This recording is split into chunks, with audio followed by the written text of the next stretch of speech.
یہ حضور صلی اللہ علیہ وسلم نے امت کو بتلایا کہ میں جو کہتا ہوں اس کے اوپر میں نے عمل کر کے بتلایا ہے. مرض الوفات کا وقت ہے, آخری گھڑیاں ہے, اللہ کے رسول صلی اللہ علیہ وسلم پر آخری گھڑیاں ہے, بیماری ہے, آخری بیماری ہے, اور اس وقت لیٹے ہوئے ہیں. اچانک خیال آیا کہ میرے گھر میں کچھ اشرفیاں پڑی ہوئی ہے. فوراً فرمایا جاؤ جاؤ جلدی سے میرے کمرے میں سے اندر سے اشرفیاں لے کر آؤ اور اشرفیوں کو لا کر صدقہ کر دو, اس لیے کہ میں اللہ کے پاس اس حال میں جانا نہیں چاہتا ہوں کہ میرے گھر میں دنیا کی مال و دولت موجود ہو.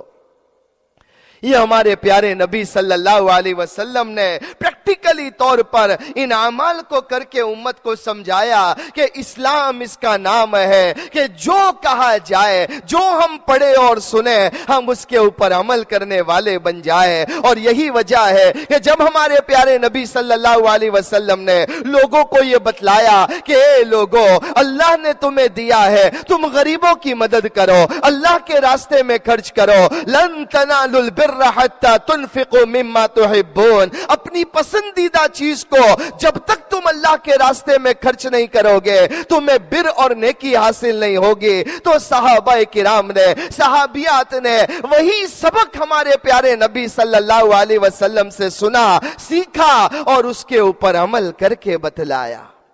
حضرت عائشہ صدیقہ رضی اللہ تعالی عنہا کے پاس ایک مرتبہ 50,000 درہمز آئے. کسی نے 50,000 درہم بھیجے. حضرت عائشہ رضی اللہ تعالی عنہ نے فوراً اپنی باندی کو بلایا اور فرمایا کہ یہ پیسے لے کر جاؤ اور اسٹریٹ میں, محلے میں جتنے غریب, یتیم, بیوہ ہے ان لوگوں کے درمیان میں تقسیم کر دو. پورے 50,000 درہم دے دیے, جاؤ لوگوں میں تقسیم کر دو. باندھی گئی اور اس نے سارا پیسہ غریبوں میں تقسیم کر دیا اور اس کے بعد میں آ کر کہنے لگی اے امی عائشہ, آج آپ کا روزہ ہے اور گھر میں افطار کے لیے کچھ بھی نہیں ہے. حضرت عائشہ رضی اللہ تعالیٰ عنہ فرماتی ہے ارے مجھے پہلے بتا دیتے تو تھوڑا سا اپنی افطاری کے لیے میں نکال لیتے. یہ ان لوگوں کا حال تھا کہ روزے کی حالت میں ہے, یہ بھی پتا نہیں ہے کہ آج میرے لیے افطار کا انتظام ہے یا نہیں ہے, لیکن جب مال آیا ہے اسے غریبوں کے درمیان میں تقسیم کر دیا. حضرت جابر رضی اللہ تعالیٰ عنہ ایک مرتبہ گھر میں آئے, اپنی بیوی کو کہنے لگے آج پتہ نہیں میری طبیعت میں مجھے بہت بوجھ معلوم ہو رہا ہے. کبھی کبھی ایسا ہوتا ہے ہمارا ہارٹ بہت ہیوی فیل کرتا ہے. کہنے لگے مجھے بہت ہیوی فیلنگ ہو رہی ہے, مجھے بہت بوجھ اور ہیوینس معلوم ہو رہی ہے. آخر کیوں ایسا ہو رہا ہے مجھے سمجھ میں نہیں آتا ہے. اللہ کا دیا ہوا میرے پاس سب کچھ ہے, الحمدللہ 6 لاکھ درہم میرے پاس موجود ہے, پھر بھی پتہ نہیں میری طبیعت میں بہت ہیوینس معلوم ہو رہی ہے. وہ بیوی بھی کیسی بیوی تھی, حضرت جابر رضی اللہ تعالیٰ عنہ کو کہنے لگی اس کا علاج بتلاؤ. کہاں بتلاؤ؟ کہ وہ جو 6 لاکھ درہم تمہارے گھر میں موجود ہے جاؤ جا کر غریبوں میں تقسیم کر دو. بیوی نے یہاں فرمایا, حضرت جابر رضی اللہ تعالیٰ عنہ اٹھے, 600,000 درہم, 6 لاکھ درہم لے کر نکلے ہیں, تقسیم کرنا مدینے کے غریبوں میں شروع کیا, سارا مال خرچ کر دیا. اس کے بعد گھر پر آئے اور گھر پر آ کر کہنے لگے اپنی بیوی سے الحمدللہ تو نے کتنا اچھا علاج بتلایا, میری طبیعت اب بہت ہلکی معلوم ہو رہی ہے, مجھے بہت اچھا فیل ہو رہا ہے, میرا سارا بوجھ ختم ہو گیا. یہ اللہ کے رسول صلی اللہ علیہ وسلم کی تعلیمات کا اثر تھا. میری مائیں بہنیں, کبھی کبھی ہم سوچے وہی مال اللہ نے ہمیں بھی دیا ہے. الحمدللہ آج ہم اللہ کے راستے میں زکوٰۃ دے رہے ہیں, صدقہ دے رہے ہیں, خیرات کر رہے ہیں, اللہ ہمارے دینے کو قبول فرمائے. لیکن دوسری طرف میں بھی اس میں شامل, ہم سب شامل, ہر وقت یہ خیال ہوتا ہے اللہ کرے میرے پاس بہت دولت آ جائے, خوب میرے مال میں برکت ہو جائے. رات دن ہم اپنی فیوچر پلاننگ میں لگے ہوئے ہیں کہ آگے چل کر میرے بچوں کے لیے مجھے گھر خریدنا ہے, بچوں کی شادی کروانا ہے, یہ کام کرنا ہے, وہ کام کرنا ہے, یہ لینا ہے, وہ لینا ہے. اور جتنا بھی اللہ تبارک و تعالی ہمیں مال دے, پیسہ دے, ہماری حالت یہ ہے, یہ انسان کا نیچر ہے کہ ہمارا پیٹ نہیں بھرتا ہے. ہر وقت یہ خیال آتا ہے اور کچھ مل جائے, اور کچھ پروفٹ ہو جائے, کہیں سے اور ہمیں نفع مل جائے. یہ ہم لوگوں کا حال ہے. اللہ تبارک و تعالیٰ نے, آج اللہ کا شکر ہے, ہمیں بہت کچھ دیا ہے, لیکن یہ انسان کا مزاج ہے, ہر وقت اسی خیال میں رہتا ہے. ایک بڑا اچھا لطیفہ مجھے یاد آیا, کتابوں میں ایک بڑا اچھا لطیفہ لکھا ہوا ہے کہ ایک عورت تھی, اس کو یہ کہا گیا, لطیفہ ہے کہ آج اللہ تبارک و تعالی تیری اونلی ایک دعا کو قبول کرے گا, اونلی ون. اور دنیا کے بارے میں جو بھی دنیا میں تجھے چاہیے, دنیا کے بارے میں جو بھی تو دعا کرے گی اللہ قبول کرے گا, لیکن اونلی ون دعا کو. بول تو کیا دعا کرے گی؟ اب وہ عورت سوچنے لگی, کیا مانگو؟ دنیا ہے, دنیا میں تو ہمیں بہت ساری چیزیں چاہیے. دنیا میں ہمیں تندرستی چاہیے, دنیا میں ہمیں لمبی زندگی چاہیے, دنیا میں ہمیں اولاد چاہیے, اور اولاد در اولاد کو دیکھنے کا ہمیں شوق ہوتا ہے. دنیا میں ہمیں مال چاہیے, دولت چاہیے, سب کچھ چاہیے. اب دعا تو ایک ہی کرنی ہے, اور اتنی ساری چیزیں چاہیے اور سب چاہیے. تو اس عورت کو کہا گیا, ایک دعا کر, دنیا کے بارے میں کر, وہ دعا قبول کی جائے گی, لیکن اونلی ون. اب وہ عورت بڑی ہوشیار تھی, اس نے کیا دعا کی وہ بتلاؤں. وہ عورت دعا کرتی ہے, اے اللہ, میں اپنی آنکھوں سے اپنے پوتے کو سونے کے چمچ سے کھاتا ہوا دیکھوں. سبحان اللہ, کیا دعا کی ہے. اے اللہ, میں اپنی آنکھوں سے اپنے پوتے کو سونے کے چمچ میں کھاتا دیکھوں. یعنی اس عورت نے یہ دعا کی کہ اللہ مجھے ایسے دن دکھا دے کہ میرا گرینڈ سن گولڈ کی سپون میں کھانا کھاتا ہو, ایسا میں اپنی آنکھوں سے دیکھ لو. ایسا اچھا دعا, ایسے اچھے جملے سے اس نے دعا کی ہے کہ اللہ میں اپنی آنکھوں سے اپنے پوتے کو سونے کے چمچ میں کھاتا دیکھو. مطلب یہ ہوا کہ اپنی آنکھوں سے دیکھو, یعنی اللہ تندرستی دینا, میری آنکھیں سالم ہو, میری طبیعت اچھی ہو, تو تندرستی کی دعا کر لی. اپنے آنکھوں سے پوتے کو دیکھو, مطلب لمبی عمر, کہ میں اپنے بچوں کو بھی دیکھوں, پوتے گرینڈ سن کو بھی دیکھو, اور ساتھ ساتھ میں اولاد کی بھی دعا ہو گئی کہ اللہ مجھے بھی اولاد دے, میری اولاد کو بھی اولاد دے. اور پھر یہ کہا سونے کے چمچ میں کھاتا دیکھو, یعنی اتنی روزی ملے, اتنا مال ملے کہ گھر میں جو سپون استعمال کروں وہ بھی گولڈ کی ہو. تو یہ آج ہم لوگوں کا حال ہے کہ آج ہمارا معاملہ یہ ہے کہ اللہ تبارک و تعالیٰ نے جو دیا ہے اللہ کا شکر ہم اللہ کے راستے میں دیتے ہیں, لیکن ہماری تمنا یہ ہوتی ہے کہ رات دن ہمیں اللہ تبارک و تعالیٰ برساتا رہے. اور کیا بعید ہے, اللہ کی شان بہت اعلیٰ ہے, سب مل کر دعا کرے اللہ ہماری نعمتوں میں برکتیں نصیب فرمائے. ہاں, جو اللہ سے مانگو گے اللہ دے گا, لیکن ایک بات یاد رکھنا, آج اللہ معاف فرمائے, ہمارے یہاں ایک سب سے بڑی بیماری یہ ہو گئی ہے کہ ہم اپنے لیے تو مانگتے ہیں, لیکن ہمارا حال یہ ہو گیا ہے دوسروں کو ملے وہ ہم دیکھ نہیں سکتے ہیں. آج اللہ جانے یہ حسد, یہ جلن, یہ کینہ ہمارے دلوں میں اتنا پیدا ہو گیا. اللہ ہم سب کی حفاظت فرمائے کہ کسی کی اچھائی ہم سے دیکھی نہیں جاتی ہے. اگر کسی کو اللہ نے اچھا خوب مال دے دیا ہمیں برداشت نہیں ہوتا ہے, کسی کو اللہ تبارک و تعالیٰ نے بہترین نعمتوں سے نوازا ہم اسے دیکھ نہیں سکتے ہیں, ہمیں اندر حسد اور جلن ہونے لگتی ہے. اگر اللہ تبارک و تعالیٰ نے کسی کی اولاد کا اچھی جگہ رشتہ کروا دیا, کسی کے بچوں کو اچھا جاب مل گیا, کسی کو اللہ تبارک و تعالیٰ نے پروگریس دے دیا, کسی کو اللہ تعالیٰ نے خوب نعمتوں سے نواز دیا, جلن ہمیں ہونے لگتی ہے. اور ایسی جلن, ایسی حسد ہے کہ اس غم میں ہمیں راتوں کو نیند بھی نہیں آتی ہے.